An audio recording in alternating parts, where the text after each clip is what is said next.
Olá, bem-vindos ao Portal de Luz.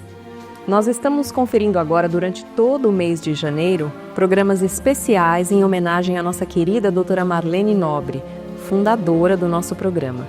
Ela desencarnou em 5 de janeiro de 2015 e completamos, portanto, 10 anos da sua partida para a pátria espiritual. Em gratidão à sua colaboração para a divulgação da doutrina espírita, como escritora, palestrante, pesquisadora, médica que esteve presente no nascimento das AMES, nós estamos, então, apresentando aqui, durante todo o mês de janeiro, conteúdos históricos e raros, alguns, inclusive, ainda inéditos para o público. Hoje, no nosso segundo especial, nós vamos acompanhar, entre outras raridades, uma entrevista concedida por ela, num momento de extrema importância para a história do espiritismo no Brasil. Em 2009, durante os preparativos das comemorações dos 100 anos de nascimento do médium Chico Xavier, o pesquisador e documentarista Oceano Vieira de Mello e o então da Federação Espírita Brasileira, Antônio César Perry de Carvalho, entrevistaram a doutora Marlene Nobre sobre a sua ligação com o médium Chico Xavier e sobre os espíritos que ambos mantinham contato mediúnico, fosse nas suas respectivas obras mediúnicas ou científicas, ou cumprindo a missão de divulgação. Parte dessa entrevista já é conhecida, pois foi utilizada num DVD da Federação Espírita Brasileira, que comemorava o aniversário dos 100 anos do médium. Porém, a maior parte da entrevista acabou ficando inédita até os dias atuais. Assistam, portanto, agora, na íntegra, esse conteúdo histórico.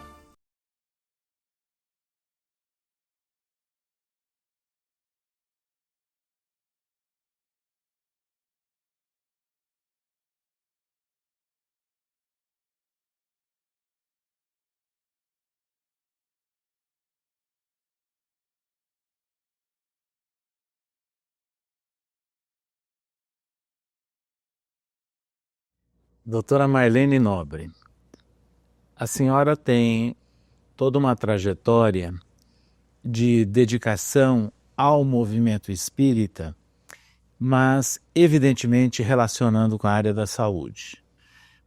A pergunta que nós iniciaríamos é relacionada com a sua própria formação, pois a senhora estudou medicina em Uberaba e provavelmente teve muito contato com o médium Francisco Cândido Xavier nas reuniões da Comunhão Espírita Cristã.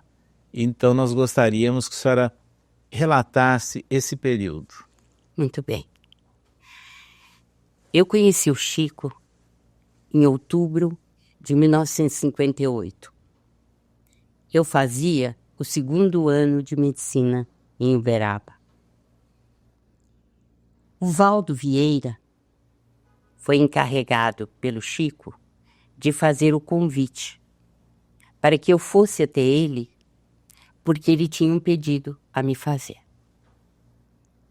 Eu estranhei, porque eu não conhecia Chico pessoalmente, embora já tivesse lido muito de suas obras e o admirasse bastante, mas não o conhecia. Fiquei um pouco surpresa, mas disse, vamos lá. E, de fato, foi um encontro muito alegre e de muito prazer para mim. e eu me sentia assim em casa. Mas eu ainda tratava o Chico de senhor, porque eu tinha assim, como é natural, né? Como um pai ou alguém muito distinto e que estivesse muito distante de mim, né? Mas na conversa com o Chico, ele me disse: eu não sou o senhor, não me trate senhor, eu sou o Chico para você, né? Mas o que ele queria nessa conversa era me chamar para trabalhar com ele em Uberaba nas reuniões públicas. Ele me pediu que falasse sobre as lições da noite, que normalmente eram escolhidas por Emmanuel, o guia e protetor. Mas que ele me pedia particularmente para eu falar sobre o Livro dos Espíritos, porque as pessoas preferiam as lições do Evangelho segundo o Espiritismo e às vezes terminava a noite e não era comentada a lição do Livro dos Espíritos. Eu disse a ele: se você acha que realmente eu posso contribuir com algo, eu tudo farei para desempenhar essa tarefa. E assim foi. Ele estava em visita, em outubro de 1958, uma visita preliminar. Ele mudaria definitivamente em janeiro de 1959. E realmente nós iniciamos essa parceria. Àquela época, nós fazíamos segundas e sextas-feiras as reuniões públicas. Então, eu estava segunda e sexta nessas reuniões e, em geral, eu falava em terceiro lugar, comentava. E isso era necessário porque os dois médiuns, Valdo Vieira e Chico Xavier, deslocavam-se para o quartinho onde eles recebiam as receitas da noite. E era em torno de 600 ou mais receitas por noite. E nós tínhamos que manter o ambiente através da dissertação, da explanação dos dois livros, né? E assim eu fiz. Eu me ative à promessa com o Chico e comentei durante todo o tempo mais o Livro dos Espíritos, e quando havia alguma conexão, eu a fazia entre o Livro dos Espíritos e o Evangelho. E assim foi na nossa vida, né? Até 62, quando eu me formei e me mudei de Uberaba, né? Mas eu acredito que, ao pedir ênfase para o comentário de O Livro dos Espíritos, o Chico, com o pedido de Emmanuel, os dois haviam me preparado para uma tarefa futura que seria mais na área científica, seria mais na parte de ciências e, é claro, né, com o apoio da moral, da religião, porque uma coisa não existe sem a outra, né? Como foi que, sendo médica, nutriu um interesse assim mais particular por algumas obras psicográficas de Chico Xavier? Bem, inicialmente, devo dizer que eu li de tudo, né? Todos os livros que me caíam às mãos, eu lia, todos os assuntos me interessaram. E especialmente a coleção André Luiz, quando eu comecei a fazer as minhas anotações, né? E mais tarde, com o evoluir do tempo e da minha própria formação, eu fui vendo o quanto de contribuição essa obra trazia para a ciência e a medicina em particular. Foi por isso que eu me dediquei mais a esta parte, mesmo porque os espíritos têm me dito que na área evangélica nós temos muitos oradores importantes, nós temos muitos livros, mas que a necessidade agora seria nós nos aprofundarmos na parte científica do espiritismo. E na sequência, como que surgiu a fundação da Associação Médico Espírita de São Paulo? Chico Xavier teve alguma influência? Aí eu vou pedir licença, porque eu tenho que narrar alguns episódios que aconteceram e que vão desembocar na resposta. É o seguinte, dia 31 de dezembro de 1965, eu estava descansando em férias e o Dr. Bezerra de Menezes passou um filme para mim e eu assisti em desdobramento durante o sono e ele me mostrou cenas de 500 anos atrás e me disse, eu fiquei um tanto quanto chocada, mas ele me disse, minha filha, você precisa ver esses quadros em virtude do que vai se desdobrar daqui para frente, né?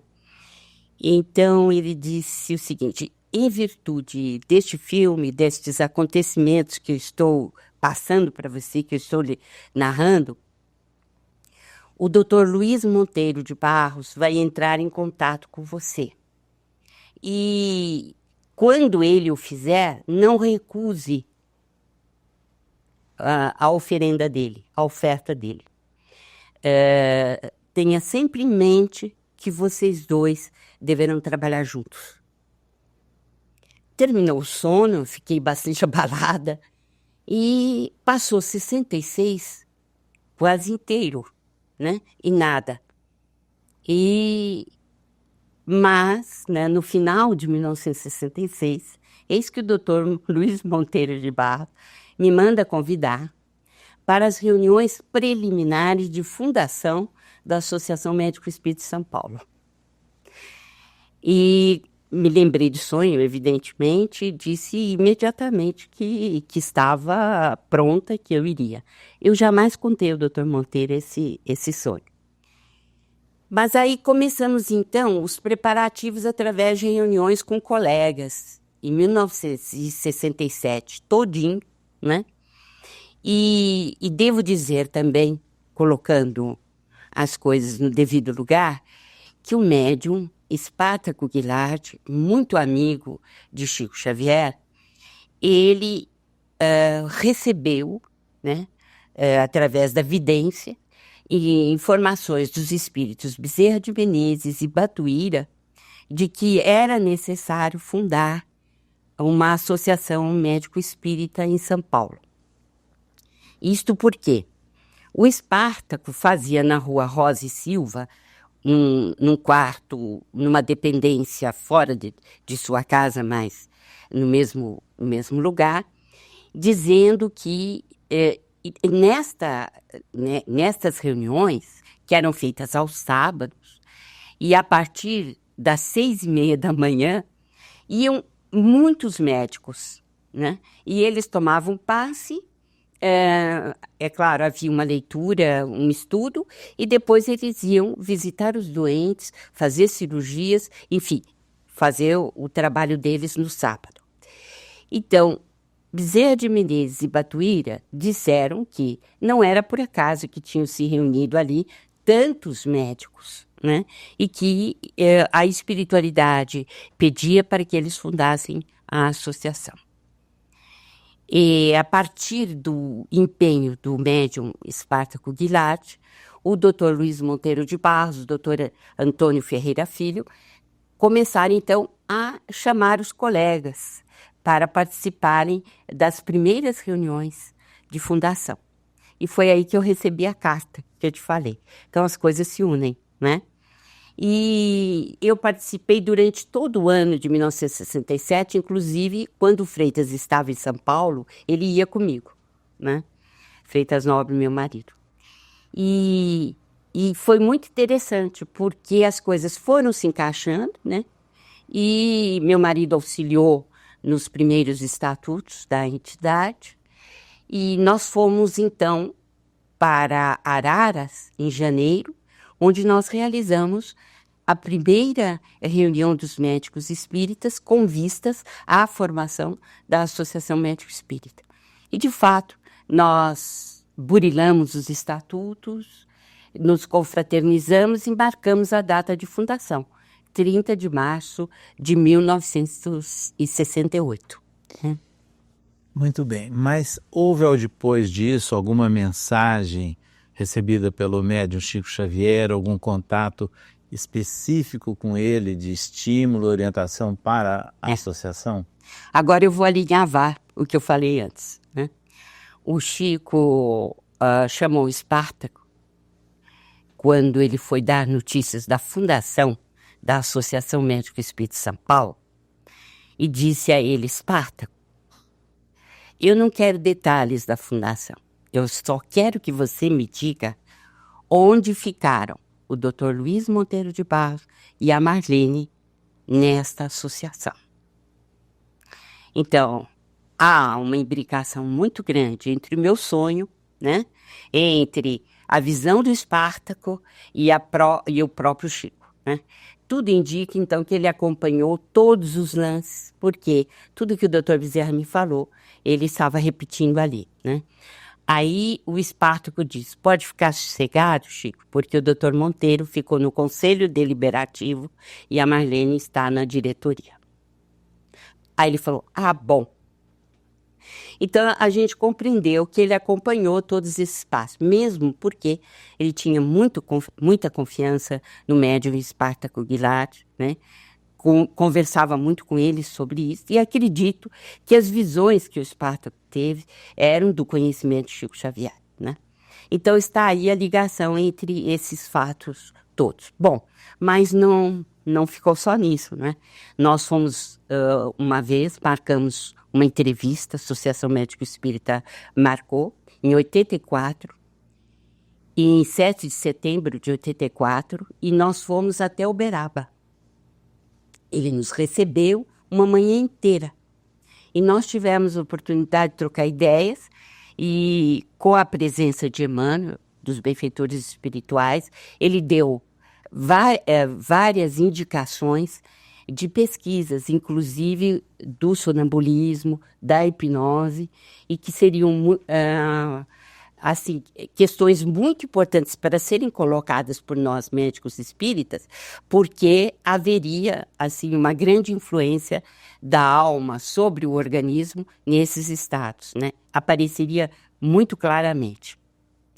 E não apenas isso, ele comentou as nossas atividades, enfim, foi de muita fraternidade, ele nos cumulou de gentilezas, como sempre. E à noite, a Maria Júlia colocou o nome da Associação Médico Espírita, como já havíamos sido orientados, né, por 3 horas ou mais consecutivas, e o Dr. Bezerra mandou-nos apenas um bilhete, mas muito significativo, né? E para nós tem sido guardado assim com muito carinho, para todos nós, né? Mas houve um outro fato também relacionando Chico à Associação Médico Espírita, né? E, em 1990, eu assumi a presidência da Associação Médico Espírita de São Paulo e eu jamais tinha sido presidente. E foi por uma ingerência, foi por um motivo que todos renunciaram praticamente da diretoria, né? O presidente renunciou, eu era a primeira vice, assumi, e depois só ficaram comigo o doutor Antônio Ferreira Filho e a doutora Elizabeth Nicodemos. Os demais tinham esguaritado, tinham abandonado a AME. E eu fui fazer uma visita ao Chico logo em seguida que eu assumi a presidência da associação. E ele quis saber detalhes. E eu disse: Chico, nós passamos por um verdadeiro vendaval. Quase que a Associação Médico Espírita se desfaz. Aí ele me contou: minha filha, uma falange se postou contra a Associação Médico Espírita de São Paulo, porque sabe que ela tem uma missão muito importante a desempenhar. Não apenas agora, como está fazendo, mas no futuro. Então, vamos apelar ao Dr. Bezerra de Menezes, vamos apelar aos espíritos do bem e vamos vencer essa fase difícil. E, de fato, devagarinho, nós fomos levantando, fomos nos reconstruindo praticamente, e a MESP iniciou A partir de 1991, né, os congressos que redundariam em 1995 com a fundação da Associação Médico Espírita do Brasil. Mas houve, para a formação da Associação Médico Espírita do Brasil, houve uma continuidade de revelação e informação. Eu conversei com o Chico no começo de 1990, ele falou dessa maneira. No final de 1990, meu marido desencarnou dia 19 de novembro de 1990. E o Dr. Bezerra me apareceu 15 dias depois. E ele falou muito comigo. Tanto assim que eu preciso colocar no papel, porque já estou esquecendo, embora as coisas que ele tenha me falado, elas permaneçam muito vívidas ainda na minha memória. Mas a gente pode esquecer. Então, ele me disse que estava na hora de fundarmos a Associação do Brasil, Associação Médico Espírita do Brasil, porque ela já estava formada no coração de Jesus e que seria só uma materialização na Terra. E aí deu várias informações, revelações, nos orientou bastante, e não foi só nesse dia, né? Foram anos e tem sido assim até hoje, né? Orientações diretas do que se deve fazer, dos países que devemos visitar, muitos temas, enfim, realmente ele acompanha de perto o desdobrar desse movimento, não é? Agora, só para terminar essa parte, ele nos aconselhou a fazer um congresso em 1991, no mês de Maria, a fim de que a gente chamasse os colegas. E eu disse, nunca fiz um congresso, como é que será isso? Aí ele disse, não se preocupe, pode fazer os trâmites todos iniciais e nós nos incumbiremos do restante. E foi o que aconteceu. Muito bem, então a Chico Xavier, ele sem dúvida nenhuma teve uma influência e um papel marcante, né, na fundação e na orientação da Associação Médico, inicialmente de São Paulo, depois do Brasil e internacional. Mas e o programa de trabalho da Associação Médica em todas essas esferas? Ele está pautado basicamente em algumas obras psicográficas de Chico Xavier. Bem, nós nos pautamos na obra Chico Xavier Emmanuel, porque nada saiu sem a supervisão do benfeitor, né? E pautando-nos nestas informações, né, deles, é que nós realmente estudamos, montamos protocolo de pesquisa, porque há um oceano de informações nessa obra, né? Principalmente para a parte científica e, em particular, para a medicina.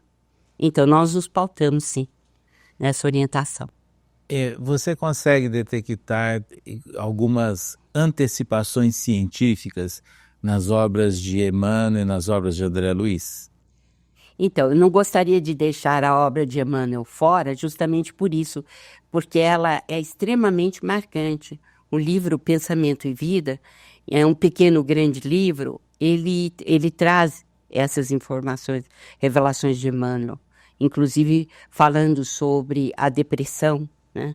Quer dizer, os estados de tristeza e de depressão, eles alteram a divisão das células em mitose, né? E que poderá levar a problemas cancerígenos, né? E isto só foi confirmado, o livro de 1958, só foi confirmado por uma equipe médica que estudou a depressão e relacionou com câncer, né? E que foi motivo de prêmio Nobel, né? Quase 20 anos depois, né? Ele também fala que existe uma quinta força no universo, que é o pensamento, e é algo que todos os físicos estão buscando, né?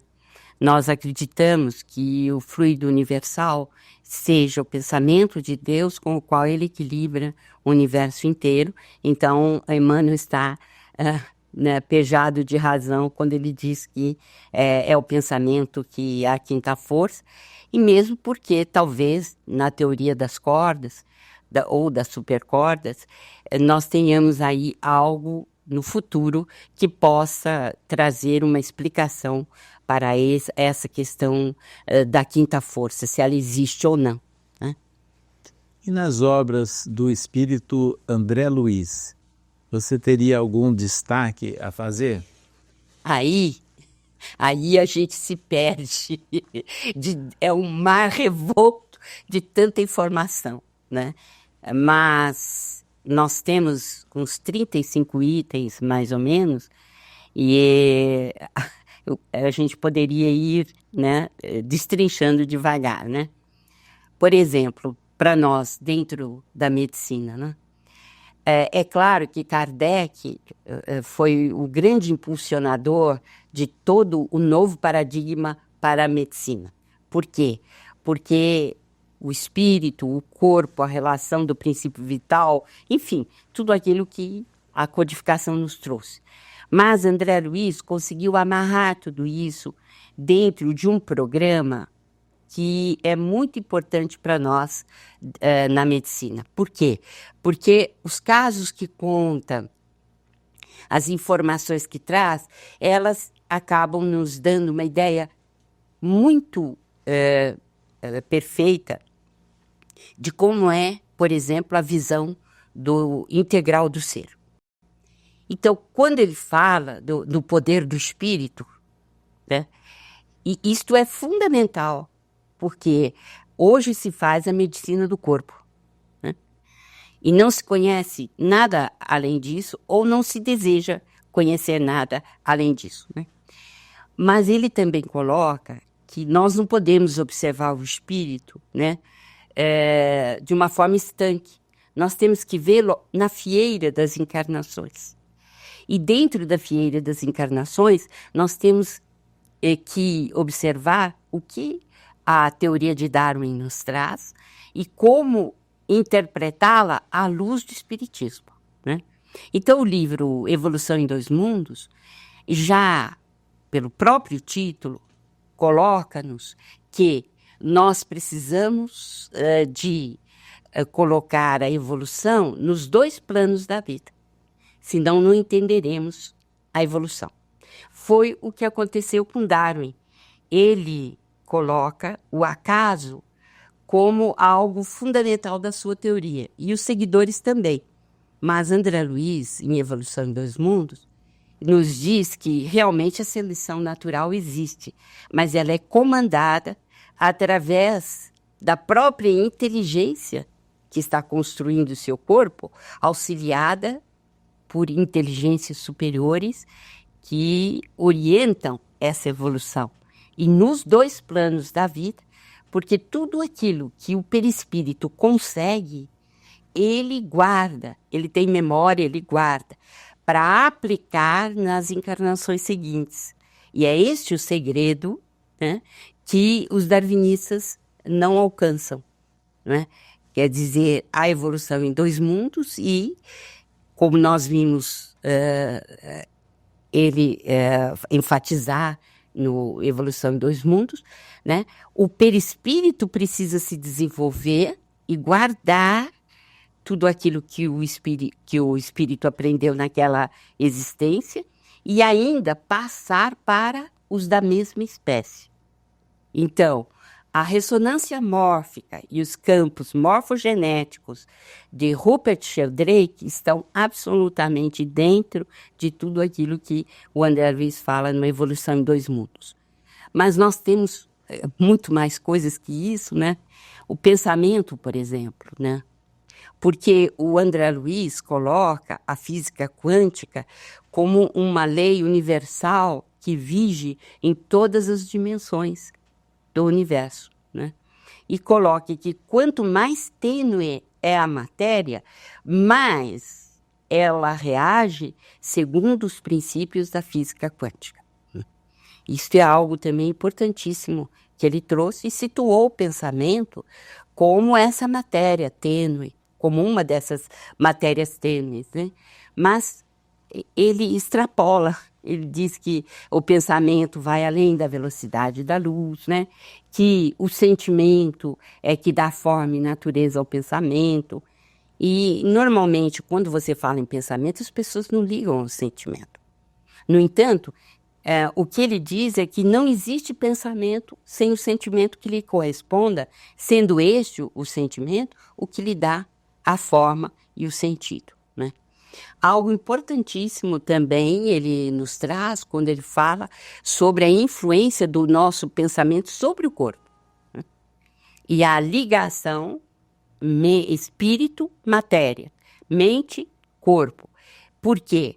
Através dessa ligação, nós passamos os estados felizes ou infelizes que nós cultivamos dentro de nós através dos nossos pensamentos. No mundo acadêmico, já têm surgido algumas pesquisas que têm muito a ver com os princípios da doutrina espírita. Agora, especificamente com a obra psicográfica de Chico ou de autoria do espírito André Luiz, já há algum estudo em andamento ou concluído? Bem, o nosso maior sonho dentro das AMES é fazer protocolos de pesquisa baseados na obra de André Luiz, né? No entanto, nós sabemos as dificuldades, né, nesse particular. Mas, por exemplo, a glândula pineal, né, ou epífise, o livro Missionários da Luz surgiu em 1945. Àquela época, era uma heresia falar que a pineal tinha outra função que não aquela de acordar o ser humano para o sexo na puberdade. Era isso e acabou. Era um órgão vestigial no adulto, não tinha função, né? Mas André Luiz coloca, né, inúmeras funções. Controla o sistema endócrino, preside as emoções, distribui as forças espirituais para os órgãos, né? É a glândula da vida mental e assim por diante. Então, como compreender àquela época que isso seria assim? Foi quando, em 1958, 13 anos depois, surge uma experiência de Aaron Lerner e pesquisadores na Universidade de Yale, nos Estados Unidos. E o que eles descobrem? A melatonina, um hormônio que é mais particularmente produzido na pineal. E a partir daí, desdobram-se pesquisas em todos os lugares do mundo para saber onde a melatonina poderia atuar, né? E descobre-se, então, a função dela no organismo, as várias funções dela no organismo. E as conclusões a que a ciência tem chegado estão muito próximas das revelações de André Luiz, né?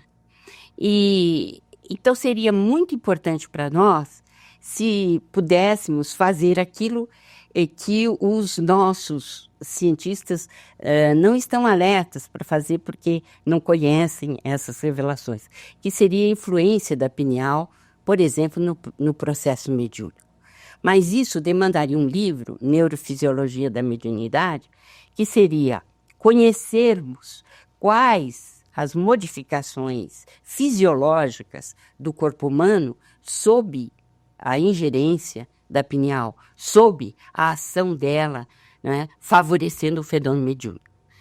E isto, evidentemente, nós não temos ainda, mas é possível ir montando aos poucos, através não apenas das experiências que nós pudermos ter, mas também daquelas que vêm de fora e que são muito importantes para nós, né? E na área da saúde mental, as associações médicas espíritas, elas já têm algum protocolo, já têm algum acompanhamento sobre o impacto dos livros psicográficos de Chico em novas propostas de tratamento e de acompanhamento dos pacientes? Então, o que nós estamos tentando é fazer um levantamento, né, entre aquilo que os médiums dizem a respeito do paciente, anotando isso, sem saber nem mesmo o nome deles. Então, anotando o que o médium diz, né, confrontando com a anamnese e procurando ver se existe realmente uma informação correta ou próxima da realidade, né? E isso o Dr. Roberto Lúcio já tem feito no Hospital André Luiz, né, de Belo Horizonte, com muito bons resultados, né? Porque, você sabe, para compreender melhor o ser humano, nós teríamos que ir aos complexos de culpa, diz André Luiz, né? Às vidas pretéritas, né? Fazer uma anamnese de toda a família, né? E um levantamento, se possível, das falhas do passado que estejam atuantes no presente, né? E isto, por enquanto, é uma utopia, mas através dos médiuns, talvez não seja tão difícil descobrir as razões que levaram ao problema, por exemplo, tão grave das psicoses, né? E tem tido muito bons resultados. Não no sentido de informar ao paciente, porque não é essa a intenção, mas de dar ao terapeuta espírita uma visão global daquele ser para ajudá-lo no que for melhor, na reformulação de sua própria vida, né? Tanto assim que o Hospital André Luiz, ele tem um volume maior de casos, né, em que a terapêutica é muito bem aproveitada, mais do que os outros hospitais, né? Porque há um tratamento também de fluidoterapia, de passes para os doentes que assim o desejarem, né? Então, esse protocolo de pesquisa, não é bem de pesquisa, mas de orientação terapêutica, ele já existe.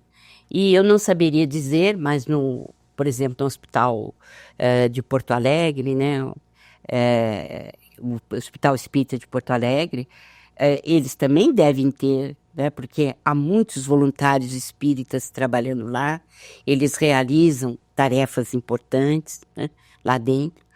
Então, mas muito mais ainda nós podemos caminhar, né, fazendo o cotejamento, né, entre a obra do André Luiz e aquilo que nós necessitamos na prática. Embora, né, enquanto não se descobrir o perispírito e a interação dele no corpo humano, ainda para nós vai ser mais difícil, né, compreender melhor a visão integral do ser, né? Essa constituição do ser humano.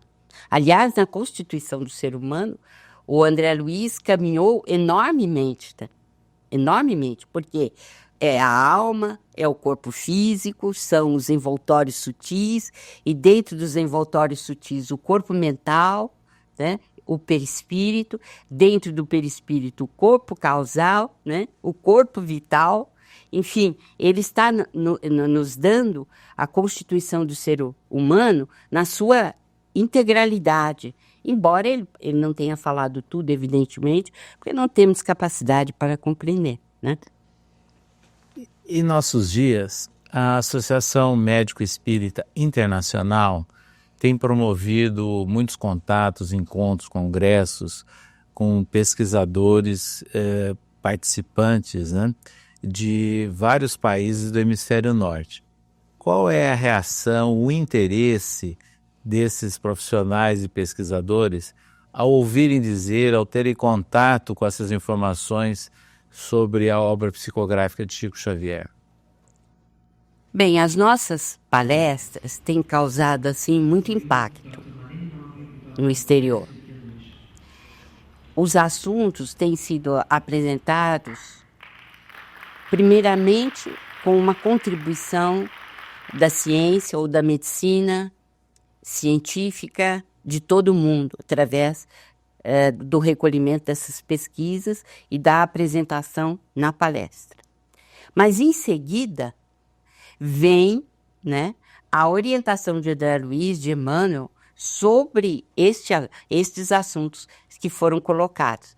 Então, o impacto é muito grande, porque eles desejariam saber onde está essa fonte, né? E sobre o que nós estamos falando. Por exemplo, né? Na integração cérebro, mente, corpo, eu falei sobre essa integração com base completa no Evolução em Dois Mundos, né? Sendo que, até o presente momento, as pessoas pensam que a parte de hereditariedade, do DNA, enfim, você não mexe, você não pode modificar. E André Luiz diz que pode, né? Através da influência do espírito sobre o citoplasma e não sobre o núcleo, né?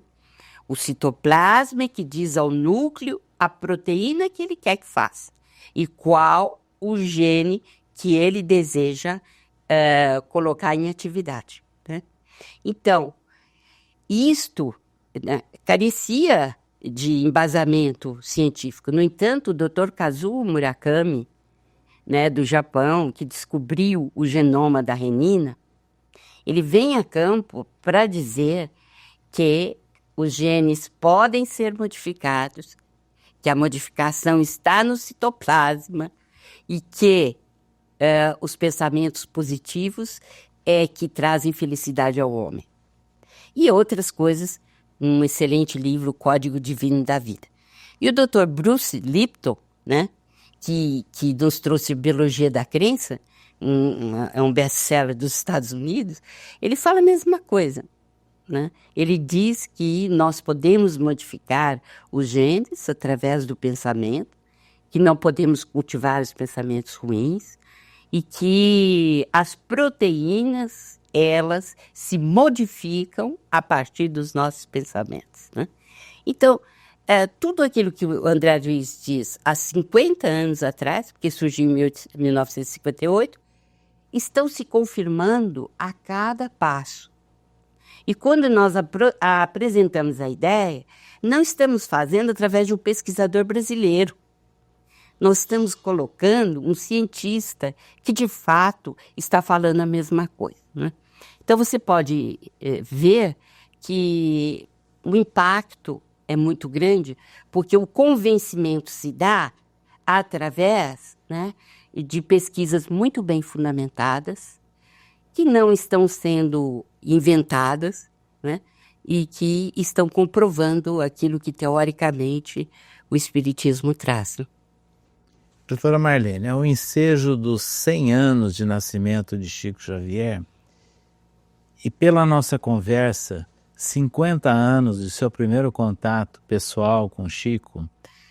Nesse íntere, como você sintetizaria a evolução que houve no entendimento, né, dessa visão integral e espírita sobre o homem e também a contribuição à própria saúde? Então, nós ainda estamos para ver o desdobramento maior de toda a coleção que ele recebeu, de todos os livros que ele foi capaz de canalizar, porque estamos muito no início de tudo aquilo que poderá vir a ser no futuro um verdadeiro monumento de transformação para a sociedade e para a ciência, né? Mas eu digo sem sombras de dúvida que o Espiritismo existiu antes e depois de Chico Xavier. Não há como negar isto. E principalmente a partir do Pinga Fogo, quando a imensa maioria das televisões brasileiras estavam ligadas nessa entrevista, né, é que se pôde ter uma ideia a posteriori da repercussão que foram os dois programas, né? O Espiritismo ganhou credibilidade, ganhou veracidade, né? Humildade de ser, que vem para colocar sem impor, né? E por aí vamos, né? Então eu acho que realmente o Chico nos trouxe uma contribuição enorme. E acho muito cedo, né, para nós fazermos um levantamento de como foi e de quanto foi essa contribuição. Acho que estamos muito próximos dos acontecimentos.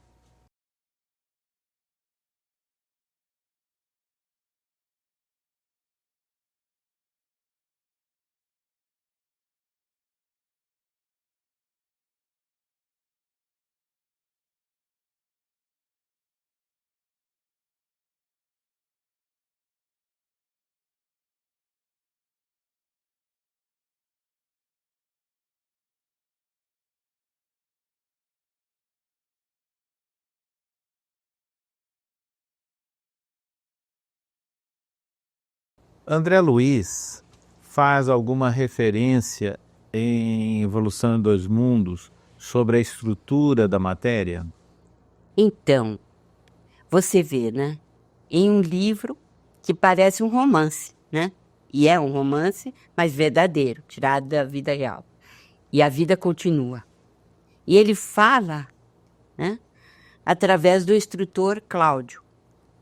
Em última análise, chegaremos a saber que a matéria é luz coagulada, substância divina que nos sugere a onipresença de Deus.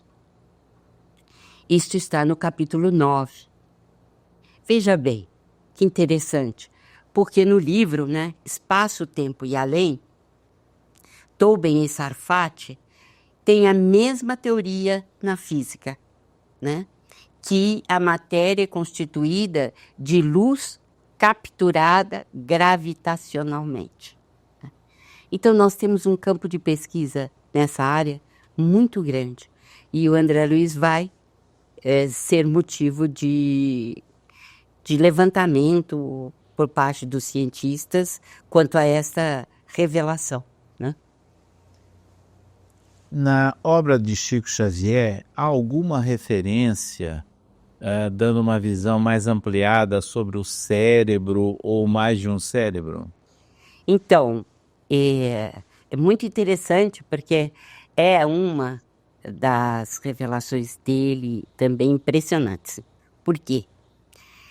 Ele, no livro No Mundo Maior, em 1947, ele fala na existência de 3 cérebros, né?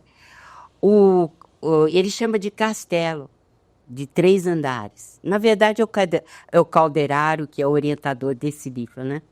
E ele diz que o primeiro dos castelos, o primeiro andar desse castelo, é o subconsciente ou porão da individualidade, onde a gente tem guardado, assim, o nosso passado. O segundo andar, né, é o consciente. São as conquistas presentes, atuais, que você fez nesta encarnação, ou que você está vivendo na atual encarnação, e que implica no córtex motor, ou naquilo que conhecemos, então, como o cérebro propriamente dito. E o terceiro seria o superconsciente, que é o ideal, a meta superior, os estímulos do futuro, aquilo que o indivíduo tem de melhor, que estão nos lobos frontais, né? A parte mais nobre do ser humano. Bom, ele disse isso em 1947. Qual não é, né, a surpresa quando, em 1968, né, quase 20 anos, mais de 20 anos depois, né, nós tivemos um livro que marcou época, que foi The Triune Cerebral Ben in Evolution, que é do Paul MacLean, nos Estados Unidos. E ele fala exatamente isso, que nós temos 3 cérebros, né? E delineia esses 3 cérebros, mostrando então a grande atualidade da revelação de André Luiz. André Luiz traz uma grande contribuição dentro da literatura espírita para o entendimento do processo reencarnatório. Sei. você teria algo a destacar relacionando com também o entendimento melhor do homem e de sua saúde? O processo reencarnatório é descrito especialmente no capítulo 13 de Visionários da Luz, embora em outros livros da coleção a gente tenha muitas informações também. Mas é fundamental nós compreendermos com André Luiz o processo reencarnatório. Porque, sem dúvida nenhuma, há um processo para morrer e há um processo para reencarnar. E a descrição desse processo de reencarnação, tanto quanto da desencarnação, que também seria uma outra coisa a ser abordada, então, os dois processos são descritos com muita precisão por André Luiz. E ele diz algo muito interessante, que é a união entre o espírito reencarnante e o perispírito da mãe, né? E que ambos, unidos, né, faziam uma escolha do gameta masculino ou feminino, no caso, masculino no caso, né? Porque unido à mãe. Então, por que isso é importante? Porque até o presente momento, né, nós sabemos que é o gameta masculino quem escolhe, né? E no caso, o que André Luiz está dizendo é que ele é escolhido de acordo com a vibração do espírito reencarnante e das suas necessidades. Então, aquele gameta que é considerado vencedor da corrida, né, e que seria o mais apto, na verdade, ele é o necessário para aquela encarnação que vamos ter. E ele deve corresponder às vibrações emitidas pelo espírito reencarnante acoplado ao perispírito da mãe. Então, na verdade, é o óvulo quem decide, é ele quem escolhe, de acordo com as necessidades do espírito. E por aí vai, nós temos outras informações muito importantes, mas estamos aí ainda esperando, né, pesquisas que venham comprovar mais de perto tudo aquilo que nos foi passado, né? Principalmente, nós sabemos, através de pesquisas em Israel, que já estão chegando à conclusão que é o gameta feminino quem produz uma substância que vai atrair aquele espermatozoide que entrará com mais facilidade no óvulo. Pois bem, a obra de André Luiz, ela é muito rica e da mesma forma que nos traz esclarecimentos importantes sobre o processo reencarnatório, também no outro extremo, né, no processo da desencarnação, ele traz contribuições e tem algo a ver também com alguma informação relacionada com o início da morte celular? Isso é interessantíssimo, né? Porque a morte celular, ela já foi detectada, né? Já foi vista através de experiências, que ela não depende do núcleo. A morte da célula não está escrita no núcleo, né? Mas que ela está mais ligada, né, ao cromossomo, aos cromossomos da mitocôndria. E a mitocôndria, veja bem, André Luiz chama de bióforo, né? É um dos bióforos do citoplasma onde o espírito atua. Mais importante ainda, André Luiz faz a ligação da mitocôndria com a cadeia do oxigênio no organismo. E fazendo a ligação com o oxigênio do organismo, ele está fazendo a ligação com o prana, ou com o fluido cósmico universal. Por quê? Quando você inspira, quando você traz, né, o ar para dentro dos pulmões, o que você está colocando, na verdade, é fluido cósmico universal, que vai ser transformado para formar o fluido vital no seu organismo, não é? Então, recordando, as mitocôndrias são responsáveis pelo metabolismo do oxigênio no organismo. O oxigênio está ligado ao fluido vital, né? Bem, é de se imaginar que com a diminuição do fluido vital, a morte se instala, não é isso? Não é isso que nós sabemos? Pois é, você não há de ver que a ciência está chegando a essa conclusão. Por quê? Porque, na verdade, em 1996, eles começaram um estudo sobre a apoptose, que seria a morte celular. Por que se dá a morte celular? Porque não há mais replicação do DNA. O DNA não replica mais. E não replicando, ele morre, né? Ele morre e ele vai... O que ele vai fazer, né? O DNA, nuclear, ele não tem as instruções para a autodestruição, né? E o que o Guido Kremer descobriu no CNRS, que é o Centro Nacional de Pesquisa Científica da França, que existe entre a França e Genebra, né, de Villejuif.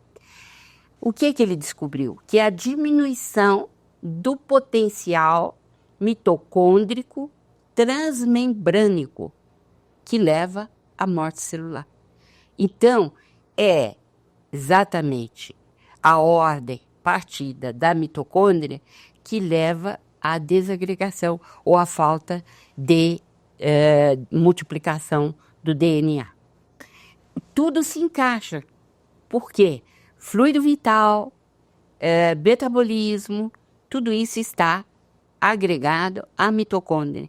E surge da mitocôndria uma ordem para a apoptose, para a morte celular. Veja que coisa de louco, né? Quanta informação que veio há 50 anos atrás e que a gente está chegando à conclusão agora. Quer dizer que a mitocôndria seria assim uma espécie de uma mini central energética e entre as duas dimensões, a corpórea e a incorpórea? Exatamente, porque ela produz o triptofano, que é a energia que mantém a célula em atividade, né? E realmente, se ela comanda a parada para a morte celular, significa que, por alguma razão, está faltando fluido vital. Então, suspende-se a ordem e, aos poucos, a criatura vai deixando de ter essa ascendência do fluido vital sobre o organismo. O conjunto de tantos subsídios trazidos pela psicografia de Francisco Cândido Xavier trazem assim uma contribuição para uma terapia complementar espírita? Muito grande, né? Na verdade, o que André Luiz diz nos livros dele é que a medicina exercida no mundo espiritual é muito diferente da nossa, no sentido de que os médicos aproveitam muito a terapia energética, né? Transmissão de fluido vital daquele estágio em que estamos, naquela dimensão em que estamos, porque existe um fluido vital de cada dimensão. Eles aproveitam esse fluido vital, aproveitam através dos passes, e diz que o médico é muito diferente porque, como ele é humilde ou mais humilde, e ele tem assim um grande ideal na realização da sua profissão ou do seu trabalho, ele então coloca muito amor naquilo que está fazendo e a transmissão é muito grande de fluido para o paciente. Então, a fluidoterapia é muito utilizada, né? Eles utilizam muito a hipnose e o tratamento sob hipnose. Utilizam demais. Utilizam também a revivescência dos complexos de culpa para auxiliar as criaturas a saírem, né, daquilo que nós chamamos armadilhas. Essas armadilhas são maneiras sempre repetidas de você construir o pensamento. Então, eles utilizam, né, uma cirurgia que eles chamam de cirurgia mental, né, que vai muito contra essa mania que nós temos de construir o pensamento da mesma maneira e voltar sempre para o mesmo buraco, sem sair dele, né? E utilizamos as terapêuticas desobsessivas, né, que são importantíssimas e que não são nem sequer imaginadas, né, na medicina terrestre. Utilizamos a renovação do ser e principalmente, André Luiz chama atenção para o encorajamento à saúde. O médico deve ser sempre um mediador para transmitir ao paciente esse encorajamento. Além da própria obra de André Luiz, e especificamente na de Emmanuel, um livro intitulado Vida e Sexo, o conjunto desses livros não trariam alguns subsídios importantes do Espiritismo para uma nova fundamentação, uma nova visão para a bioética? Muitíssimo, né? Porque a bioética personalista espírita, ela é mais ampla que a bioética espiritualista. Por quê? Porque na bioética personalista espírita, nós colocamos um dado fundamental que é a reencarnação. Então, o ser não é analisado simplesmente como iniciando sua vida a partir, né, do encontro do espermatozoide com o óvulo, mas como um espírito imortal que já fez inúmeras encarnações e que deve continuar a saga evolutiva. Bem, a partir daí tudo se modifica, tanto o aspecto do aborto quanto o aspecto da eutanásia, que não pode, na coleção inteira, não apenas não é admitido, né, ou não são admitidos esses procedimentos, como também existem mensagens muito fortes de André Luiz e Emmanuel contra o aborto, contra a eutanásia. Então, a bioética espírita, ela se abre para um entendimento mais amplo do ser humano e por conseguinte, nos orienta bastante, né, quanto ao rumo a ser tomado, quanto às nossas decisões. Por exemplo, a ortotanásia. Ela é tida no meio médico como sendo a morte ideal, aquela no tempo certo. No entanto, para a jurisprudência, para os juristas brasileiros, a ortotanásia é a eutanásia passiva. Então, é óbvio que nós, médicos espíritas, não falamos em ortotanásia. O que nós defendemos é a morte natural. É aquela que vem naturalmente, sem interferência. No contexto da questão da eutanásia, como é que nós ficaríamos com a proposta que muitas vezes ocorre de desligamento de aparelhos em pacientes terminais? O médico espírita, ele sabe muito bem distinguir uma coisa da outra. A vida vegetativa é aquela em que o cérebro está praticamente morto, mas existe uma região, né, que permanece, que é a região primitiva do nosso cérebro e que permanece vígil, está atuando. Então, né, nós não podemos desligar nada com alguém em estado vegetativo, em que a ponte no cérebro está funcionando, em que ele respira, né, e ele tem batimentos cardíacos. Mas quando chega à morte encefálica, em que não existe nenhuma estrutura funcionando, né, em que o eletroencefalograma é plano e que não há um fiapo, né, de funcionamento cerebral, ou encefálico, melhor dizendo, então o médico espírita sabe se comportar, né? E sabe o momento de desligar. Nem sempre fica muito claro, às vezes traz problemas, como em toda a profissão, nós temos determinadas coisas que não sabemos, às vezes, transpor de imediato.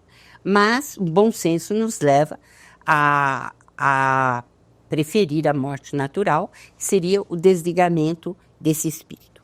O que o Chico nos chamou a atenção uma vez é que, às vezes, apareciam amigos dele que iriam visitá-los em Uberaba e que diziam: Chico, eu já desencarnei, mas eu não posso morrer, porque os aparelhos estão ligados. Então, quando nós, médicos espíritas, falamos em morte natural, o que a gente está dizendo é que também não pode haver distanásia. Você ficar insistindo nos aparelhos quando o espírito já está praticamente desligado da matéria. Deixar que ele quebre os laços naturalmente, né? Sem interferência humana. Então, é essa dosagem que o bom senso nos fala, nos diz que o médico espírita precisa ter, né?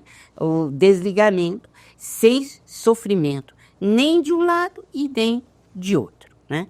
Então, a morte encefálica pode nos levar ao desligamento. Ela é utilizada para transplante, mas aí já é um desdobramento que eu não gostaria de entrar, né? Aí são outras conjecturas. Relacionado também com a bioética, a questão do aborto, tanto Allan Kardec como as obras de André Luiz apontam claramente a questão da concepção. O que você teria a dizer sobre isso? Bem, na pergunta 344 e a consequente resposta de O Livro dos Espíritos, fica muito claro que a ligação do espírito se dá na concepção. A concepção é a mesma coisa que fecundação e que fertilização. Sabe por que eu digo isso? Porque tem confrades nossos fazendo a distinção, dizendo que a concepção se dá na nidação, na entrada do embrião no útero. Isso não é verdade, né? Então, os espíritos nos dizem claramente que a união do espírito com a matéria se dá na concepção, na fertilização, na fecundação, né? Bem, isso é um ponto básico. E o que o André Luiz faz? No capítulo 13 de Missionários da Luz, né? Quando ele acompanha o renascimento de Sigismundo, fica bem claro para nós que no momento da fusão dos dois gametas, em que os dois núcleos se fundem, o espírito auxiliado em geral, não precisa ser, porque também existe a parte automática desse renascimento, mas o espírito passa a tomar conta da sua nova encarnação. Então, é nesse momento da concepção, como Allan Kardec nos fala na pergunta e resposta 344. Dentro das terapias espíritas, você teria algo a dizer, algum detalhe, alguma orientação relacionada com o passe? Então, o passe é muitíssimo importante, como nós sabemos, tanto no mundo espiritual quanto aqui, e já precisaríamos ter pesquisas, infelizmente ainda não as temos, estamos começando, né, para mostrar a importância da transmissão energética, né?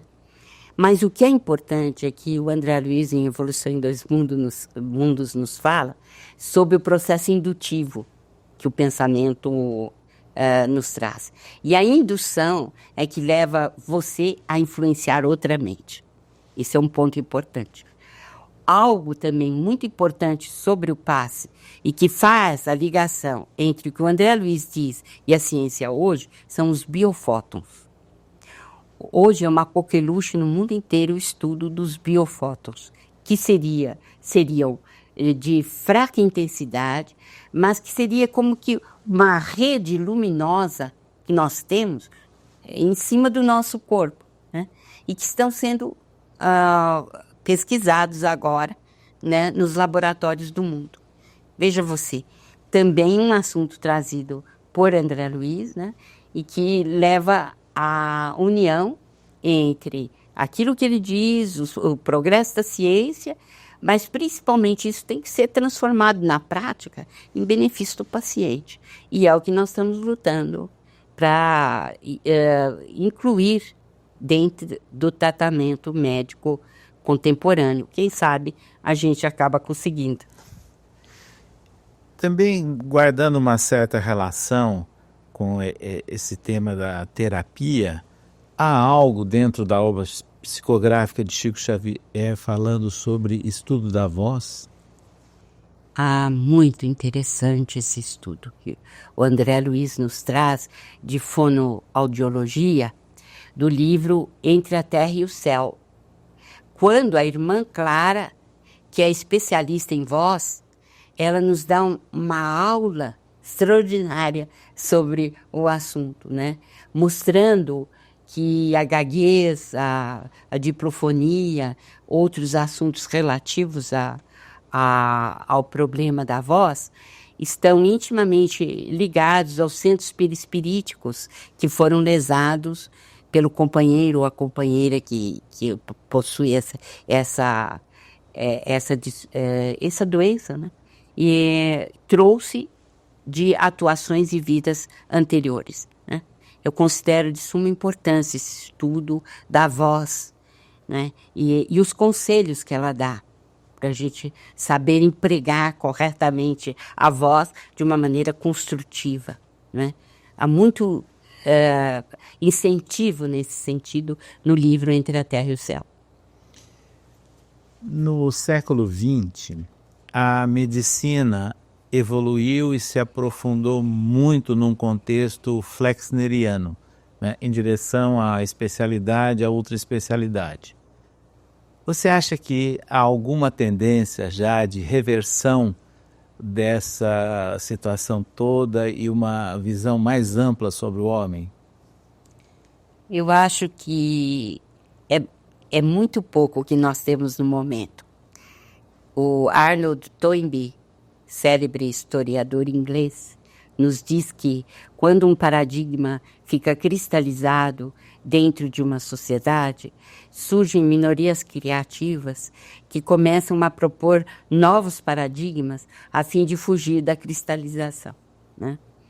Muito humildemente, nós temos nos apresentado no exterior como uma minoria criativa, nós da Associação Médico Espírita Internacional. Por quê? Porque nós estamos propondo um novo paradigma para a saúde, né? E nesse paradigma para a saúde é a visão do ser integral, né? E que vem de encontro à medicina que é praticada hoje, né? Mas nós acreditamos que daqui para frente, né, nós teremos grandes avanços, principalmente a partir de 2057, quando Emmanuel coloca como ponto inicial do terceiro milênio, né? Até lá, eu creio que a gente já fez assim avanços nesse sentido, né? Mas é o perispírito, a descoberta dele, quem vai nos dar assim fundamentos importantíssimos para que do perispírito, né, da perspectiva do perispírito, se conheçam os órgãos, a fisiologia transdimensional, como é que ele influencia. E aí vamos compreender porque existem tantas moléstias, né, que você não conhece, você desconhece a causa, de causa desconhecida. Na verdade, nós passaremos a compreender, porque elas não serão mais desconhecidas, né? Então, essa visão total é um caminho que se percorre, né, para se chegar a ele, né? E, humildemente, nós estamos apresentando o paradigma médico espírita com essa visão. Muitas vezes há espíritas que têm expressões e até um certo comportamento desmerecendo o próprio corpo. E de repente André Luiz tem uma frase lapidar em Conduta Espírita, que o corpo é o primeiro e é o maior empréstimo que nós recebemos de Deus. Como que nós nos colocamos? Creio que existem enganos no movimento espírita.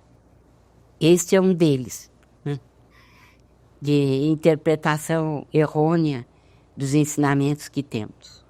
Emmanuel vem também, na mesma linha do André Luiz, dizer-nos que devemos cuidar do corpo como se ele fosse viver eternamente e cuidar do espírito como se ele fosse desencarnar amanhã. Então, eu acredito que esse engano tenha que ser corrigido. Há essa distorção, né? Mas tudo aquilo que venha beneficiar o nosso corpo, nós devemos fazer, devemos seguir. Consultar regularmente os médicos, né? Tratar dos problemas de saúde do corpo, mesmo porque quando a gente estuda essa obra extraordinária que carreou do céu para a terra o nosso Chico Xavier, nós descobrimos que as células conversam entre si. Elas têm uma estrutura mental. Aliás, isso foi motivo também de um prêmio Nobel, e que André Luiz fala 20 anos antes, né? Então, as células conversam entre si, elas são entidades, né? E rapidamente, o Chico, algo que o Chico nos contou muito intimamente, dizendo que ele conversava, né, com as células dos seus órgãos, né? Daí a importância, né, desses milhões de uma colmeia, né, de células ao nosso dispor, e que nós damos a destinação, né, que achamos melhor e que o livre-arbítrio nos leva a fazer. Mas André Luiz nos diz na coleção dele que muitas vezes o encarnado é expulso do próprio corpo por não saber utilizá-lo convenientemente. Então, acho que esse exagero nós não podemos cometer. Dentro dessa linha de pensamento, há um fato muito interessante. Aqueles que não conheceram, não chegaram a conviver diretamente com Chico Xavier, o veem como um missionário, um grande médium, mas desconhece o respeito que ele sempre teve com as orientações e os tratamentos médicos. Isso. O que você teria a dizer sobre isso? Ele foi um exemplo até nisso, né? Porque ele seguia regularmente, né, fielmente, tudo aquilo que lhe era passado pelo médico e nos entusiasmava, nos fazia seguir nessa direção também. Quer dizer, cuidar do corpo verdadeiramente. Então ele diz, a medicina existe para que a gente utilize dos seus conhecimentos, porque ela vem através de Deus e nós precisamos utilizá-la. Operou-se inúmeras vezes, né? Tratou-se com acupuntura, fez tomava passe quando precisava, enfim. Ele foi um exemplo para nós de cuidado do corpo físico. Muitos perguntam por que Chico foi tão doente, né? E eu digo assim, eu quisera ter as doenças dele. Primeiro, a doença do olho, que ele pediu para não fracassar, né, nessa tarefa daqui, que foi pedido dele. As demais cirurgias que ele passou, quase todas elas foram em virtude dos garfos que ele recebeu na barriga da sua madrinha obsediada, né? E o problema cardíaco, como é natural, por ter sentido a dor humana durante dezenas e dezenas, ter apertado a mão de milhões de pessoas, inclusive ele teve um período de tuberculose em virtude de atender a um número muito grande de pessoas. E ele foi curado por Dr. Bezerra de Menezes, né? Então, as doenças nós precisamos ver numa perspectiva também social, né?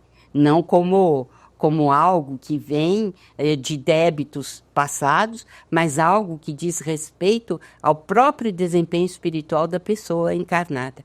Né? E com todas essas doenças, inclusive com problema cardíaco, ele viveu 92 anos. Gostaria de saber quantos espíritas viverão esse período, tendo passado por tudo quanto ele passou. Eu gostaria de me candidatar.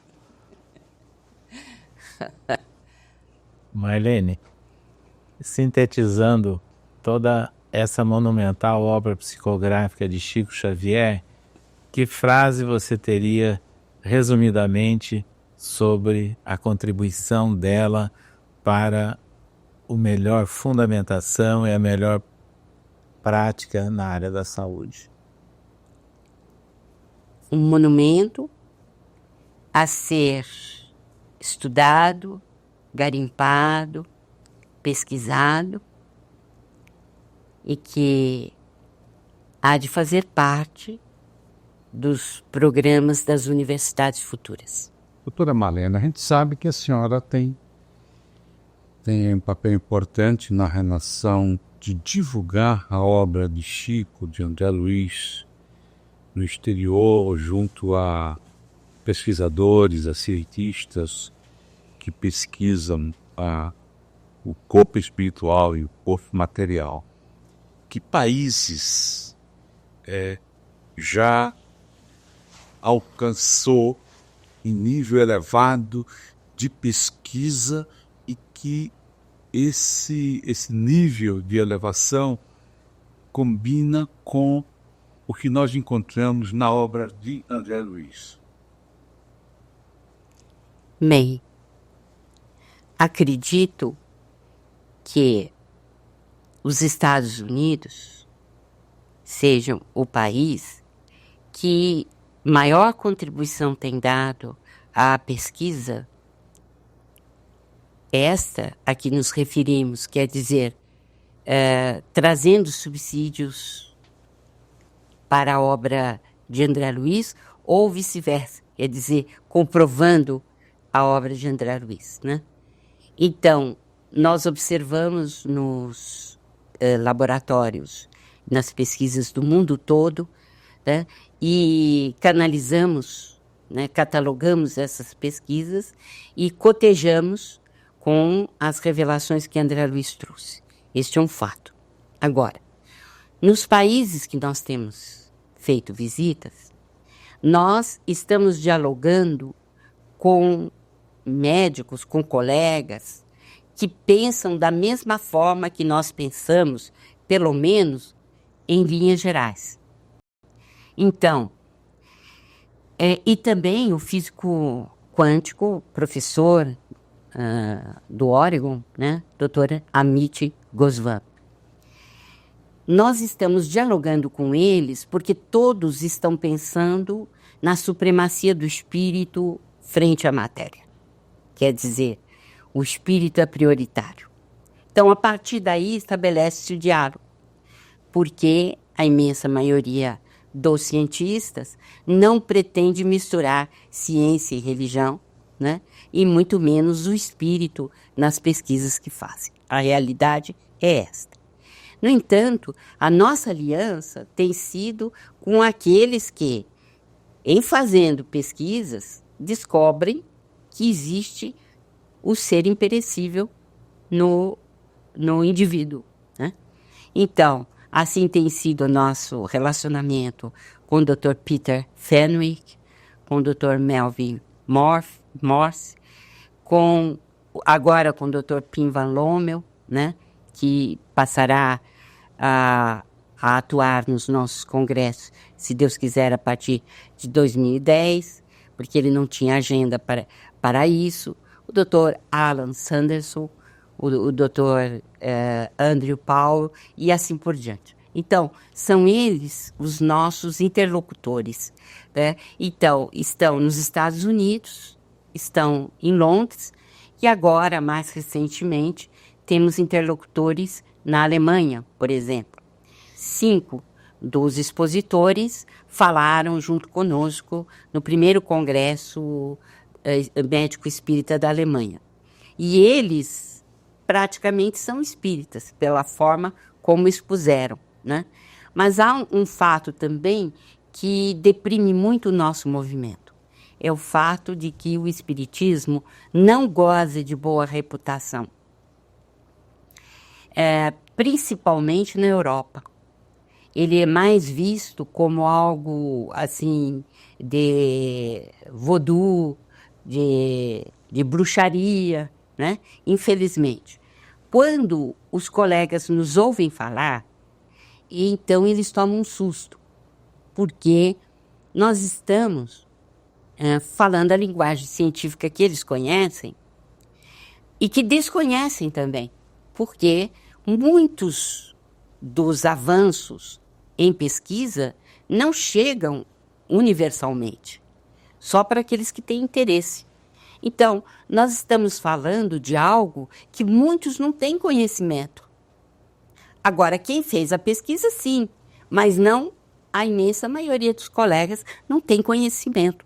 Então, quando nós apresentamos essas pesquisas que são feitas e a relação que existe entre a pesquisa espírita ou a orientação espírita ou a informação espírita, eles ficam assim muito aturdidos até, né, de ver que existe essa correlação e que o espiritismo atinge uma faixa científica que eles não poderiam imaginar que existisse.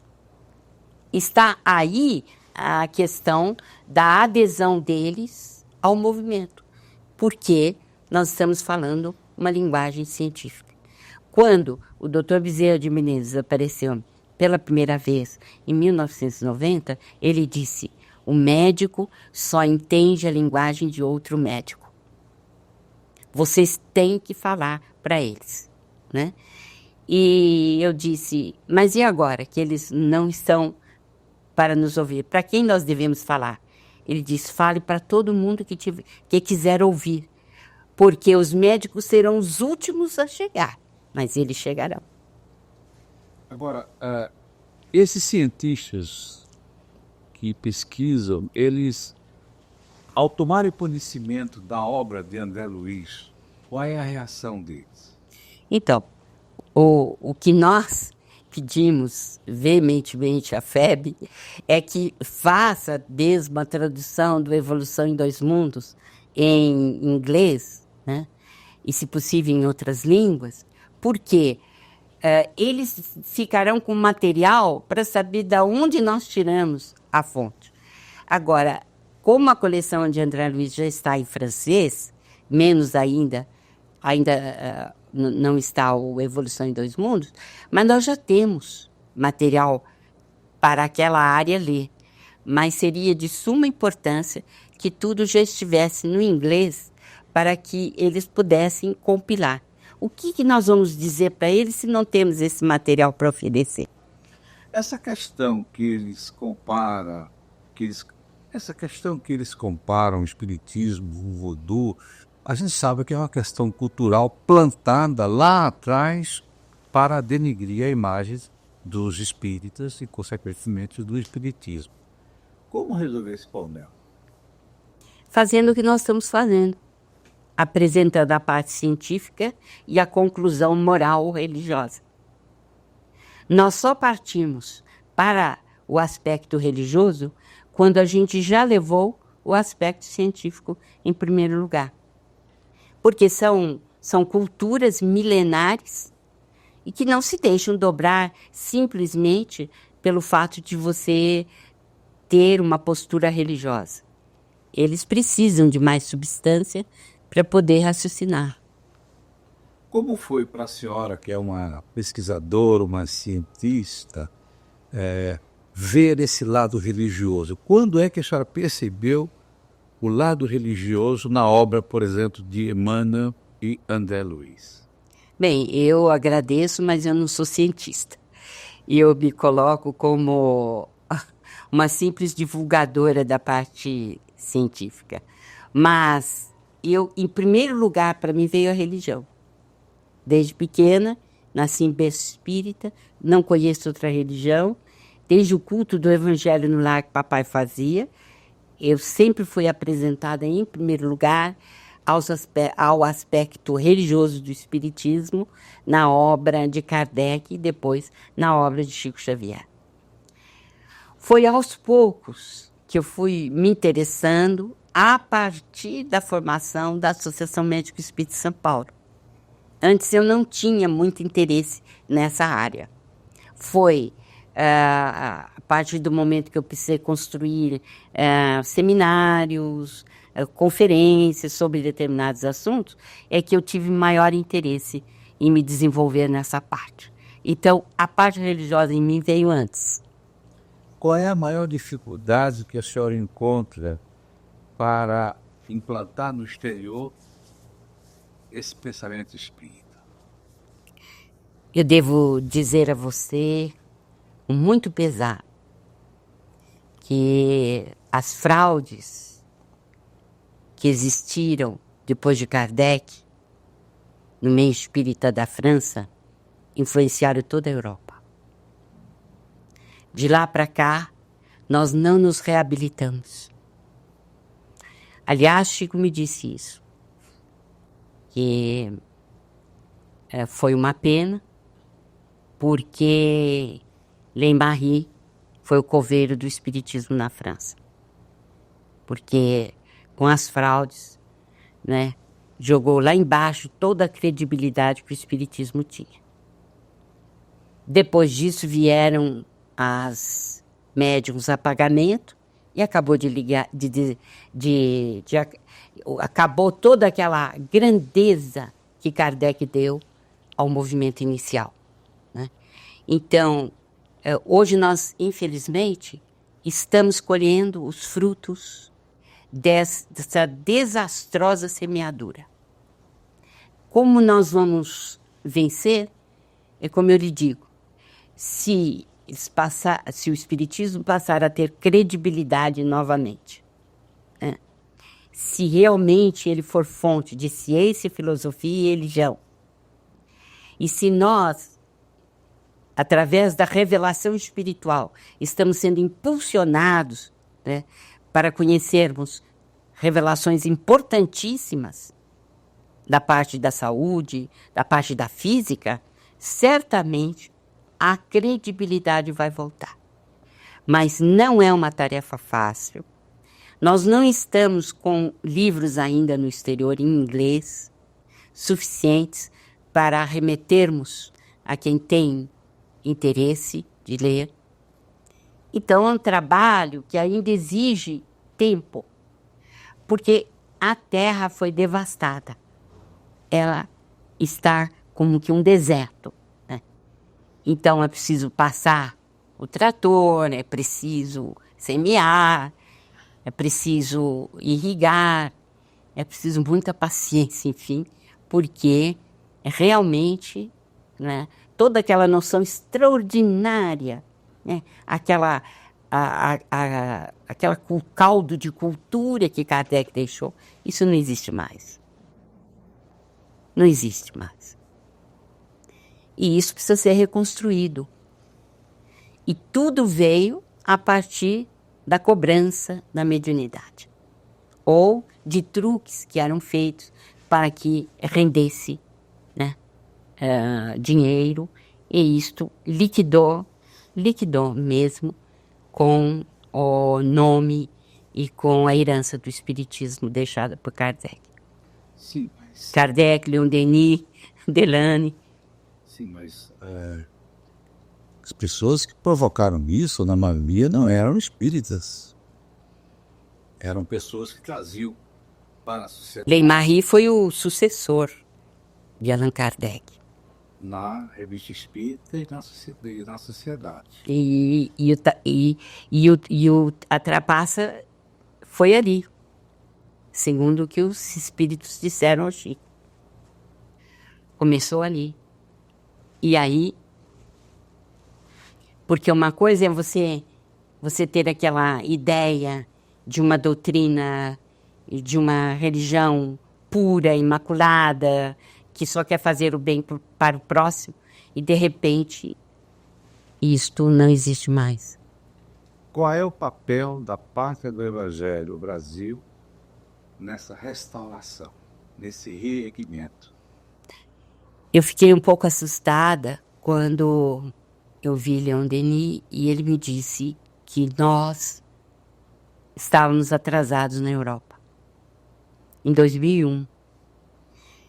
E fiquei espantada na visão e disse a ele... Muito bem, muito obrigado. Mas a culpa é minha? Fiz uma interrogação de pensamento e aí disse... Não, eu imediatamente respondi, não, eu já tentei ir, mas os eventos não foram realizados e tem que ser realizados pelo pessoal da Europa. Ele deu uma risadinha e foi embora. E a partir daí, então, eu tenho feito tudo o que eu posso para corrigir, se estamos atrasados, corrigir, né, esse erro. Mas a gente depende das sociedades lá fora, porque não temos condições, como espíritas brasileiros, de realizar nada fazendo as coisas daqui, né? Mas, felizmente, temos tido boas parcerias. E a orientação que o Dr. Bezerra de Menezes tem dado é que essa ponte agora entre o Brasil, Pátria do Evangelho, é mais do que necessária. Já tem sido feita pelo nosso irmão Divaldo Pereira Franco, com muito sucesso, tem sido feita pelo nosso Raul Teixeira e outros oradores muito importantes da doutrina espírita. Mas também chegou a vez, né, de as associações médico-espíritas do Brasil, as diversas associações, se movimentarem no sentido do que pede o Dr. Bezerra, fazer esta ponte para levar o modelo médico-espírita para a Europa. E ele diz que nesse momento é muitíssimo importante que se faça isso para relembrar, né, as lições do Cristo e a necessidade de mudança para que o amor se instale verdadeiramente em nosso planeta. Como convencer o pesquisador, o cientista que não é cristão sobre o espiritismo que a gente veste e assume isso como a terceira revelação trazida pelo Cristo? Nós não podemos esquecer que o pensamento é tudo na nossa existência. E se milenarmente os pensamentos são cristalizados, sempre na mesma direção, a possibilidade de sair é muito pequena. Porque a evolução se dá de uma forma lesmática, como dizia meu pai, muito devagar. Então, você vê pela própria descrição em Nosso Lar que aqueles que estão no Ministério do Esclarecimento são espíritos intelectualizados. E eles se rebelaram, não podemos esquecer, né, na vivência da cidade. Isso significa que quando você tem uma grande experiência na área intelectual, o que acontece? Você é levado a cristalizar muito mais o pensamento na direção em que você está acostumado, né? É preciso que o coração venha à tona e que você faça com que esse coração influencie, né, de tal maneira o cérebro que você acabe aceitando a realidade do espírito. Isto se faz lentamente. Mas eu já estou com muita esperança nas novas gerações que estão surgindo.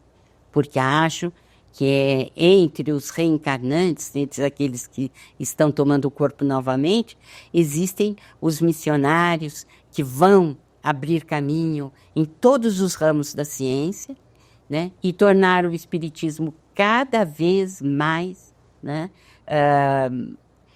com credibilidade novamente, como aquela que nos deixou Kardec. A senhora tem notado espíritos que já estão tratando desse assunto? Entre esses jovens que estão interessados na ciência, na religião e na filosofia espírita? Aos poucos, nós já vamos entrando em contato com eles e vemos que são os jovens das universidades que já estão interessados em levar, por exemplo, o paradigma médico espírita para os seus companheiros de classe, de universidade. Aos poucos, nós vamos conseguindo. Hoje, nós já temos movimento universitário em várias cidades, e isto, né, nos dá alento, porque a gente está partindo, né? Então, onde vir os ramos novos que vão levar à frente o ideal. Muito bem, muito obrigado.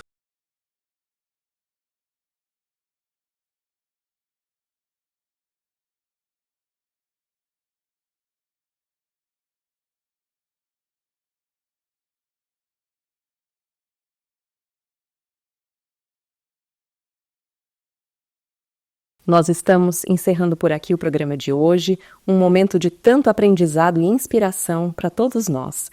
E na semana que vem, não percam, nós vamos conferir o terceiro programa especial com mais conteúdos raros e históricos da nossa querida doutora Marlene Nobre.